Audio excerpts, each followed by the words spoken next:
Ve Yatmarina'dan Borç istiyor ayrılıyoruz. çocuklardan. Bira bismillah dedik. Bayramın ikinci günü. Pazartesi sabahı. Saat 10:15 ve yolculuğumuz başlıyor.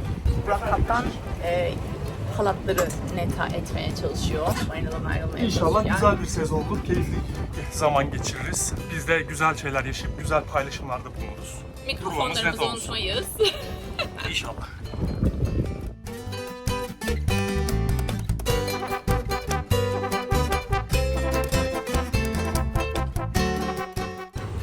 Marmaris'te Saman İskelesi'nin biraz açıklarındaki kumsala demirledik.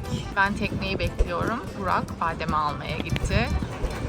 Turunç'tan ve içmelerden gelen motorlar Marmaris Turunç içmeleri arası sefer yapıyorlar. Şurası Saman İskelesi. Halk plajı. Evet, Badem ve Burak geliyorlar. Deniz çok çırpıntılı olduğu için oldukça küçük oturmuşlar. Badem! Aşkım! Neşe Hanım, yarın 2024 yaz sezonumuza, tatilimize başlıyoruz. Bu konuda düşünceleriniz nelerdir acaba? Bakalım bizi neler bekliyor? Bakarak konuşuyorum. Mikrofonla konuş. Bakalım bizi neler bekliyor?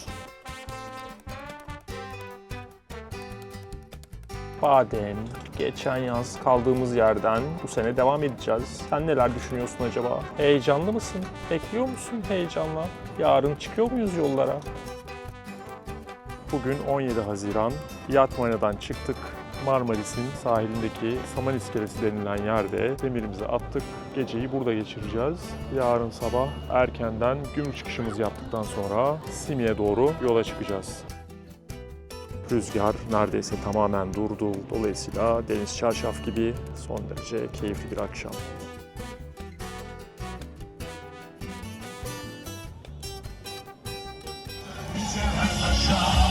Yaşa Mustafa Kemal Paşa yaşa. Adem yazılacak mücevher taşa. 18 Haziran 2024 Salı günü son hazırlıklarımızı yapıyoruz.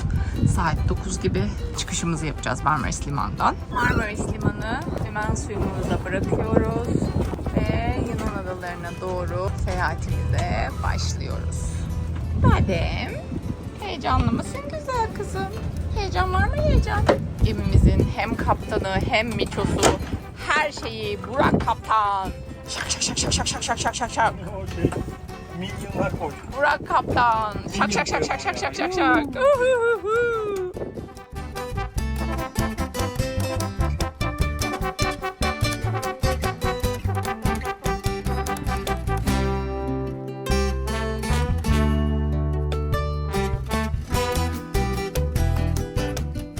19 Haziran 2024 Simi Adası'nın Pedi koyundayız.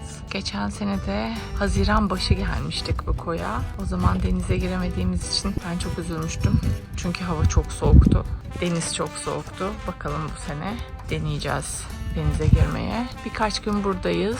Girişimizi yapacağız bugün. Bademi karaya çıkaracağız. Biz de biraz bacaklarımızı açıp yürüyeceğiz. Dün yaklaşık 8 saatlik bir seyir yaptık. Rüzgar bir vardı bir yoktu. Akşamüstü saat 6 gibi demirimizi attık. Girişimizi dün yapamadık. Aşırı kalabalık bayram sebebiyle. Kostas 20 tane tekne var, hayatta sizi alamam dedi. Bugün merkeze yürüyeceğiz ve girişimizi yapacağız. Sabah yürüyüşü sonrası oturduk bir ağaç altına, kahve keyfi yapıyoruz. Manzaramız Pedi manzarası. Simi'ye geldik. İlk günümüzün sabahı, geceyi burada geçirdik. Son derece sakin, huzurlu, sessiz, çok keyifliydi. Çok kalabalık, bayram dolayısıyla biz de dahil olmak üzere bütün Türkler buraya hücum etmiş durumda. Geçen sene Leros Adası'ndaydık bayram sırasında. Orası da inanılmaz kalabalık olmuştu. Biz güzel tatil yapma imkanı buluyoruz. Onlar da güzel para kazanma imkanı buluyor. Tabii ki Badem de burada. Biz geldik de Badem teknede mi kaldı zannettiniz? Anne kız aşkı sabah sevişkenleri sizi. Ben de seni yalayacağım. Ben öpeceğim. Gel buraya. Hiç sevmez. Öpülmekten hiç hoşlanmaz. Yakın temas sevmiyor kızım. Mesafe seviyor. Mesafeliyiz. Kulak masajı. Kulak kebabı. Oy. Mest ama. Yelken kulak mısın sen? Beyaz surat, yelken kulak. Yelken kulak mısın sen? Çok güzel yıkamışım. Çok güzel yıkamışım çocuğumu. Şirin bu bakışın, Pırıl senin pırıl. gülen surat.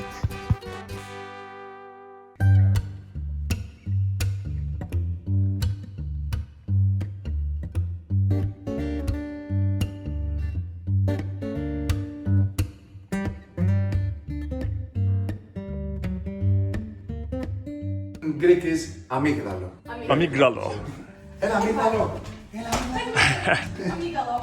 Amígdalo. She knows her name. Manzarası böyle. Denizin hemen önünde. Son derece güzel, sessiz, sakin, temiz, tercih edilebilir. And this is the view. That's really beautiful. Çok güzel gerçekten.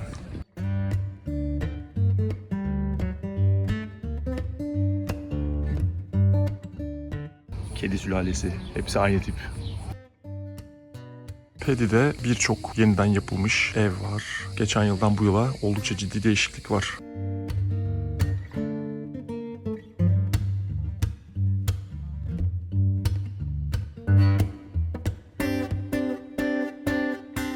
Vira Badem de hemen şurada. 19 Haziran sabah.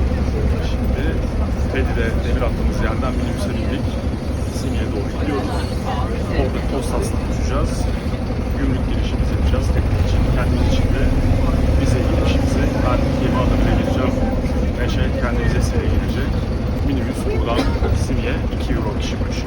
Simi Adası, Pedi koyunda akşamüstü. Ay doğdu, yarın veya bir sonraki gün dolunay olacak gibi görünüyor. Son derece durgun, huzurlu, keyifli bir akşam.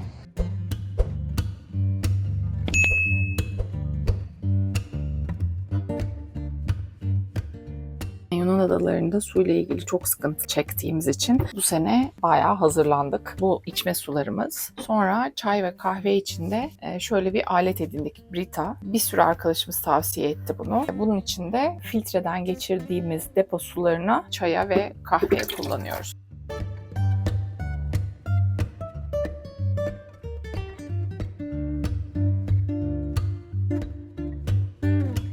Hoş geldin Badem. Aferin benim kızıma. Aferin benim güzel bebeğime. Merhaba, hoş geldin. Hoş geldin aşkım. Badem'in bu sefer de kulağı suyun içinde. Bebeğim ben daha suyunu yeni değiştirdim. Ya kuyruğunu sokuyor suyuna ya kulağını sokuyor. Böyleyiz. Badem, aşkım küstün mü bana? Tamam sokabilirsin istediğin yerine. Dün akşamüstü saatlerinde güneş batmadan hemen evvel önce hava kapadı, sonra arkasından ufak ufak esmeye başladı, şimşekler çakmaya başladı. Geçen sene Bozukkale'de yaşadığımız kaçak tecrübesinden sonra bir gece daha aynı şekilde yaşamak istemediğimiz için hemen toparlandık ve Pedi'nin içindeki marinaya bağlandık ve kendimizi güvene aldık. Son derece korunaklı bir marina, tonozla bağlanıyorsunuz. Karadan size bağlanmanıza yardımcı olan bir palamacı arkadaş var. Güneş doğmuş olsa gerek. Biz göremiyoruz ama şu evlerin arkasından güneş doğdu. Bu arka tarafta da küçük tekneler için. Arkada da Simi'nin evleri. Burası da marinanın yönetim binası. Son derece küçük, kendi çapında güvenliği olan, girişi çıkışı kontrollü, sessiz, sakin, ters bir durum olduğu takdirde oldukça güvenli sayılabilecek bir marinacık. Su ve elektrik ücrete tabi. Biz su ve elektrik ihtiyacımız olmadığı için almadık. Bağlanma ücretiyle ilgili olarak 25 metreden daha küçük olan tekneler için metresi 2.2 euro üzerinden bir fiyat çıkarıyorlar günlük. Duş ve tuvalet de var ayrıca. Şu ileride görmüş olduğunuz iskelenin hemen önünde demirde duruyorduk. Fakat rüzgar şu yönden geldi. Bizi karaya doğru atacaktı. Önümüzde de 2 tane büyük katamaran olduğu için onların taraması durumunda veya bizim taramamız durumunda hem iskeleye çok yakındık hem karaya çok yakın olduğumuz için ve geçen sene yaşadığımız tecrübeden sonra riske edemeyip kalkıp marinaya girmeye karar verdik. Marinadan Pedi'nin görünüşü. Son derece küçük, sessiz, sakin, denizin içeriye giren bu girinti sayesinde son derece korunaklı bir coğrafya.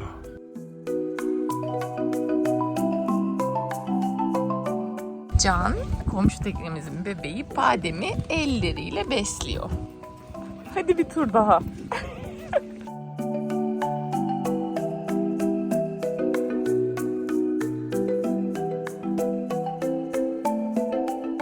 Aferin Can, çok güzel besledin. Dün akşam bu sabah geleceği söylenen tanker şu anda gelmekte. Gerçekten bayağı bir tankermiş yani, kocaman tanker geliyor. Küçük de olsa bir tankercik, Koster geliyor. marinanın müdürü olan arkadaş da bayağı sinirli bir şekilde teknenin yanaşacağı iskelenin ön tarafının alargada duran teknelerle ilgili sinirlendi. Dün dolmuş yapan teknelerden biri çapanızı alın sabah büyük tanker gelecek diye uyardığında çok ciddiye almamıştık ama bayağı büyük bir tankermiş. Hatta şu iskeleye yanaşmasını hayretle izliyorum. İskele tankerin yarısı kadar muhtemelen. Pedi koyunun bir altındaki St. George koyuna geldik. Burası üç tarafı gördüğünüz gibi son derece yüksek, dik yarlarla çevrili. Gece konaklamak için çok tavsiye edilen bir yer değil. Bu yüksek tepelerden çok hızlı şekilde rüzgar iniyor ve o yüzden problem yaratabiliyormuş. Ölü dalga da var. Demir atabilirsek demir atacağız. Kahvaltı ve denize girme molası vereceğiz. Dümende Neşe Kaptan var. Emin adımlarla demir yerimize doğru ilerliyoruz. St. George'un da bir güneyinde kalan Nanu, St. George'a göre çok daha geniş, oldukça derinden birden sığlaşıyor. Dik dağlarla çevrili, dolayısıyla denizle aynı yapıyı devam ettiriyor ve birden derinleşiyor. Muhtemelen buraya da demir atmak istemeyeceğiz ama yine de buraya kadar gelmişken şöyle bir keşif. Oldukça bakir, son derece güzel bir koy. Burada bir tesis var. Karadan ulaşım muhtemelen var gibi görünüyor bu kadar çok insan geldiğine göre. Burası da Marakunda koyu. Geldiğimiz 3. koy bugün. Burayı da gelip göreceğiz, yakından inceleyeceğiz. Demir atabileceğimiz bir yer bulabilecek miyiz bakacağız. Bulamazsak ya ilk çıktığımız Pedi'ye geri dönmeye karar vereceğiz ya da yolumuza devam edeceğiz ve arka taraftaki manastırın olduğu koya gideceğiz. Ama muhtemelen Pedi'ye geri dönmeyi tercih ederiz diye düşünüyorum. Koy çok geniş değil. İçeride bir sürü tekne var. Buraya demir atabilecek miyiz? İçeriye girince bakacağız. Burada da bir tesis var. Bir restoran var. Restoranın önünde hatta tonoz da var galiba. Tonozların ne kadar güvenilir olduğunu bilemiyoruz. Muhtemelen doludur burada zaten. Oldukça esinti var. Türkiye'de bayram olduğu için tatilciler Türkiye'ye yakın olan Yunan adalarına aktılar. Koylar oldukça kalabalık. Çok sayıda tekne var. Hatta bildiğimiz kadarıyla bu hafta sonu üzerine pazartesi günü Yunanistan'da da tatil. Dolayısıyla Yunan halkı da kıyılara akmış durumda. O yüzden genel bir kalabalık durumu var. Burada da demir atabileceğimize pek ihtimal vermiyorum ama içeriye girince daha net bir şeyler söyleyebileceğiz. Gördüğünüz gibi az miktarda yerleşim, bir tesis var. Geçen seneki rotamız gibi devam ediyoruz. Gerçi aradaki koylara girdik, çıktık. Demirlemek için çok uygun görmediğimiz için de bildiğimiz yer olan Panormitis Manastırı'nın olduğu ve her havaya korunaklı olan yere geliyoruz şimdi. Akşamı burada geçireceğiz.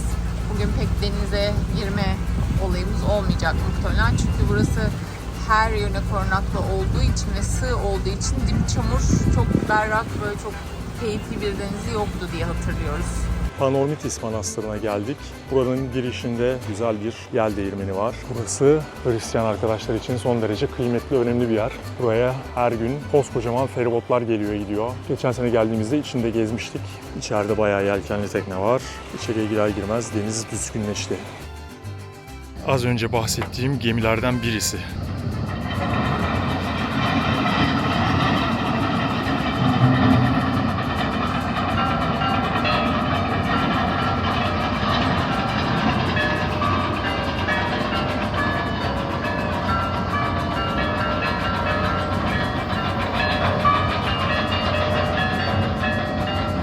Sanki manastır geminin gelişini karşılıyormuş gibi çan çalmaya başladı. Ama tabii bu tesadüf. Gördüğünüz gibi bir sürü insan iniyor. Doğru manastıra gidiyorlar. Manastır yolcusu kalmasın. Arkasından bir tane de hızlı feribotlardan geldi. Yunanlılar bu işi gerçekten iyi beceriyorlar. Bu kadar çok sayıda küçük adalar olmasına rağmen, Simi en uzak noktadaki adalarından birisi olmasına rağmen bütün adalar birbirine bir şekilde deniz yoluyla bağlı durumda. Biz de günün birinde inşallah denizlerimizi bu kadar verimli, efektif bir şekilde kullanmayı başarabiliriz. Badem kapı önü sever. Gitmiş gene kendine yatacak bir kapı önü bulmuş. Merhaba Badem, çok mu sıcak aşkım? Aslında o kadar sıcak değil, daha sabah 8. Henüz sıcak bastırmadı. Panormitis Kilisesi'nin önündeki pastane, kafe, içeriden çok güzel kokular geliyor.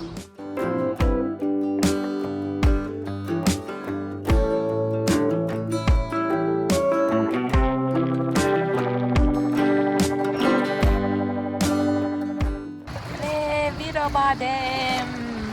Şak şak şak şak şak şak şak. Güzel çocuğumuz bizim. Düzen evimiz bizi güvenle bir noktadan diğerine ulaştırıyor. Bugün de soframız böyle. Bayağı Kahvaltımız. Karım döktürdü. Çok güzel. Hem mercimekli ekmek var. Hala Türkiye'deki Salatamız var. Yumurtamız var. Peynirimiz var. Zeytinimiz var. Yok her şeyimiz var. teknede bir takım işler güçler. Burak vincimizi dağıtmış. Şimdi birazdan toplayacak. İnşallah. Evet kocam. Nasıl laf yani inşallah. Vinç biraz sertleşmişti. Yağladın mı? Ne yaptın? Şimdi yağlayacağım. Birazdan yağlayacak.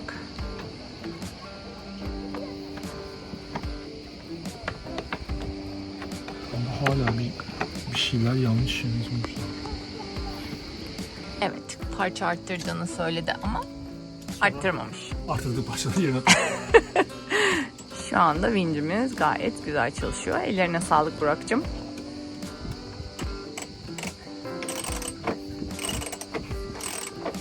Süper. Anlat. anlatacağım. Anlat. Ne anlatacağım ben? Ne anlatacağım?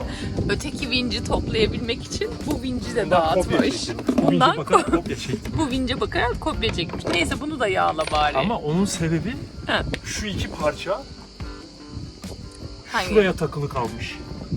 Altına. Şuraya dibine. takılı kalmış çıkartırken. Şuraya. Okey.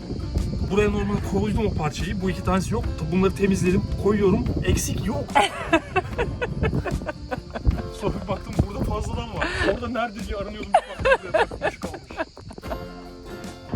Neyse sorun çözüldü. İki vincimiz de şahane bir şekilde çalışıyorlar. Son dokunuşlar.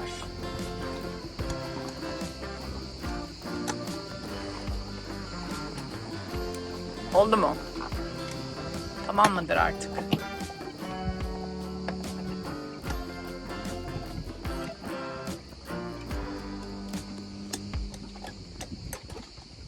Evet Badem. Anlat kızım. Bütün gün içerideydin. Badem arı paniği yaşıyor. Arılarla başımız belada. Değil mi Badem? Arıları sevmiyoruz. Badem arılardan çok rahatsız olduğu için içeriye alıyoruz. Kendisi kapıda bekleyip içeriye bakıp ağlıyor. Badem'in beni içeri alın mesajı.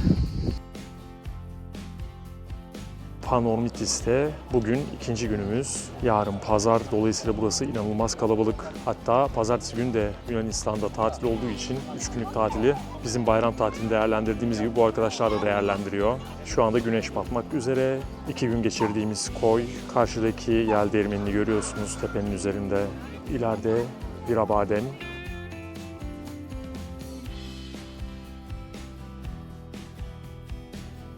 Badem tuzlu çocuk mu oldun sen? Çocuk oldu Badem. Panormitis'e artık veda ediyoruz. Yarın sabah erkenden yola çıkacağız. Buradaki son gecemiz. Sabah 7'de yola çıktık. Panormitis Manastırı'nı geride bıraktık. Rotamız Kos'a doğru gidiyoruz.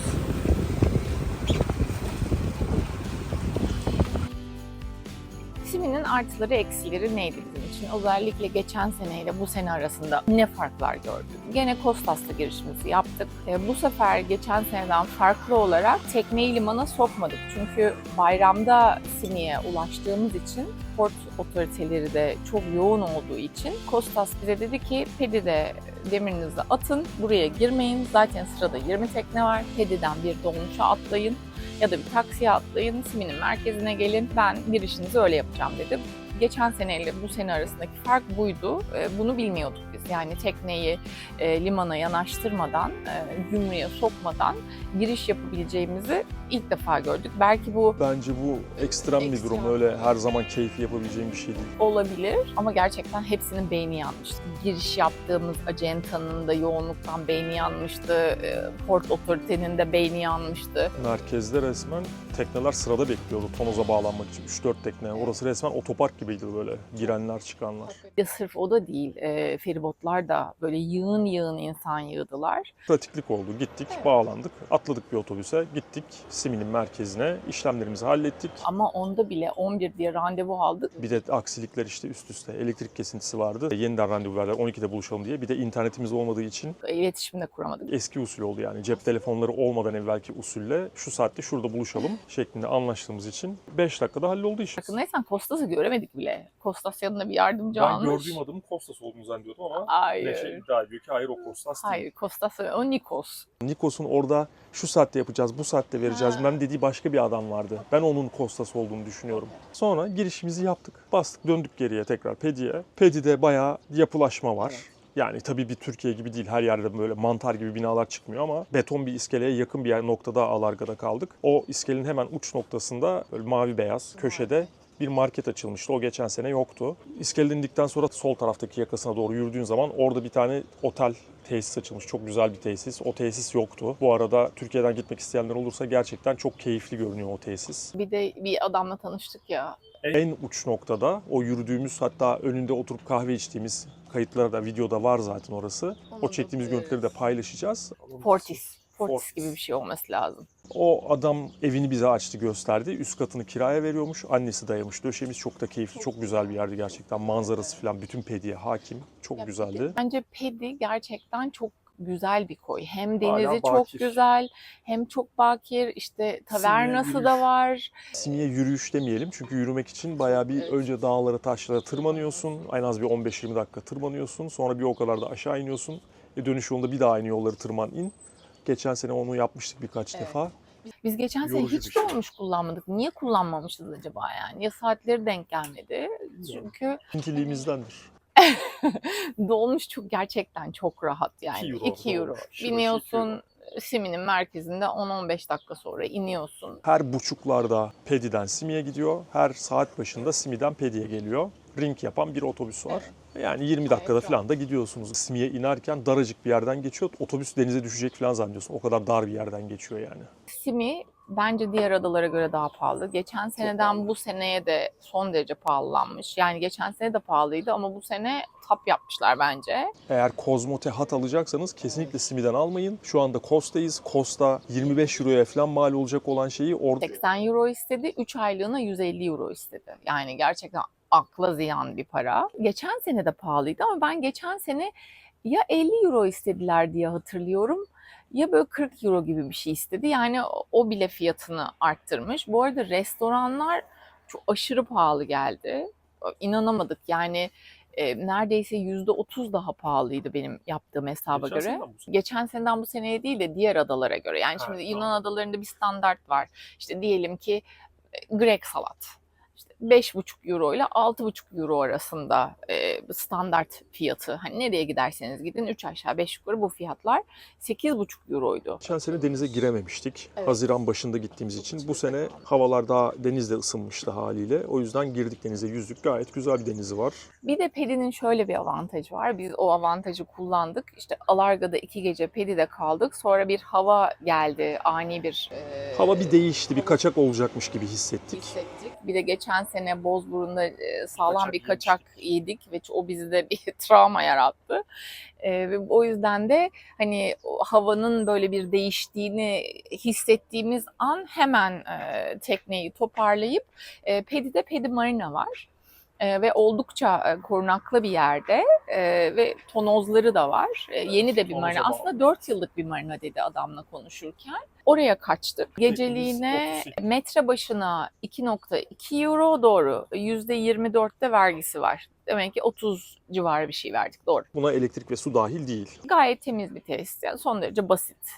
Ama yani hani korunmanızı sağlıyor o geceyi. Uykusuz geçirebilirdik Alarga'da olsaydık. Çok sert bir gece olmadı ama dediğim gibi Tedbirde. demirde olsaydık stres olurduk. Çünkü hava sürekli açtı, kapadı, indirdi, yağdı, esti, durdu. Birkaç tekne daha açığa gittiler, tekrar demir attılar. Hatta bir iki ufak tefek tarama durumu da olmuş sonra duyduğumuza göre. Ama yani öyle çok da sertlemedi aslında. Tamamen sütten ağzımız yandığı için yoğurdu üfledik. Simi'de Pedi ya da Panoramitis haricinde Alarga'da geceyi geçirebileceğiniz bir yer yok. Bir aşağıya San Jorge'a gittik. Zaten yine kayıtlarda var. Birden derinden sığa doğru gidiyor olduğu için ve zaten çevresi de çok yüksek dağlarla çevrili olduğu için işte rüzgar fırtına durumlarında çok ciddi civarına indiriyor olduğu. Birden işte derinlik değişiyor olduğu için yani demir atmaya pek elverişli değil. Yani en azından bizim için değil. Denizinin çok güzel olduğunu duymuştuk. Evet, girdiğiniz zaman deniz güzel ama süreli biz çok rüzgarlı bir günde gittiğimiz için öyle çok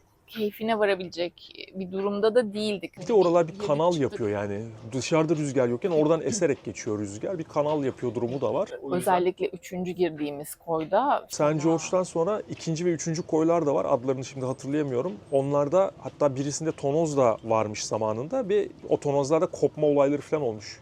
Değil mi? Sen söylemiştin. Evet.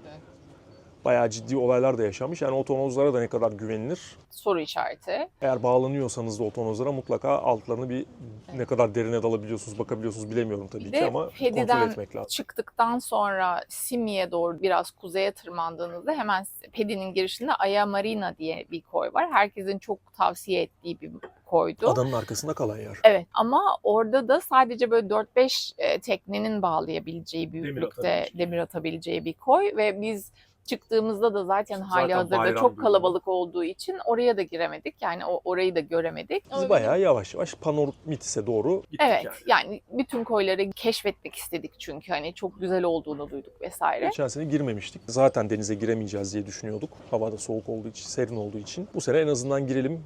Fırsatımız olursa demirimizi atarız, denize gireriz, çıkarız diye düşünüyorduk. Fakat demir atmaya çok uygun görmediğimiz için 3. koyda aslında demir atılabilir. Ama orası da yine dardı ve oradaki tekneler de işte orayı kapamış durumdaydı. O yüzden oraya da demir atamadık. Bütün bu Simi'nin koyları yani Pedi ile Panormitis arasındaki koylar hani gerçekten çok sakin bir dönemde ziyaret edilip demirde kalınabilir, Alarga'da belki, ama onun haricinde bize biraz riskli geldi. Onun haricinde Panormitis Hiçbir hemen farklılık hemen- yok. Aynı geçen seneyle Evet, birebir aynı. hiç. Zaten orası dini bir yer. Panormitis'te bir manastır var. Hristiyanlar açısından oldukça da önemli bir yer. Bütün adalardan, çevreden gemiler çalışıyor. Hızlı tekneler de çalışıyor. Her gün böyle yüzlerce insan geliyor, ziyaret ediyor. Bir o feribotların geldiği zaman da bir şeyin içi biraz karışıyor ama hani deniz çok böyle berrak değil. Çünkü çok kapalı gerçekten. Çok dar bir yerden giriyorsunuz. İçeride su sirkülasyonu çok fazla değil muhtemelen.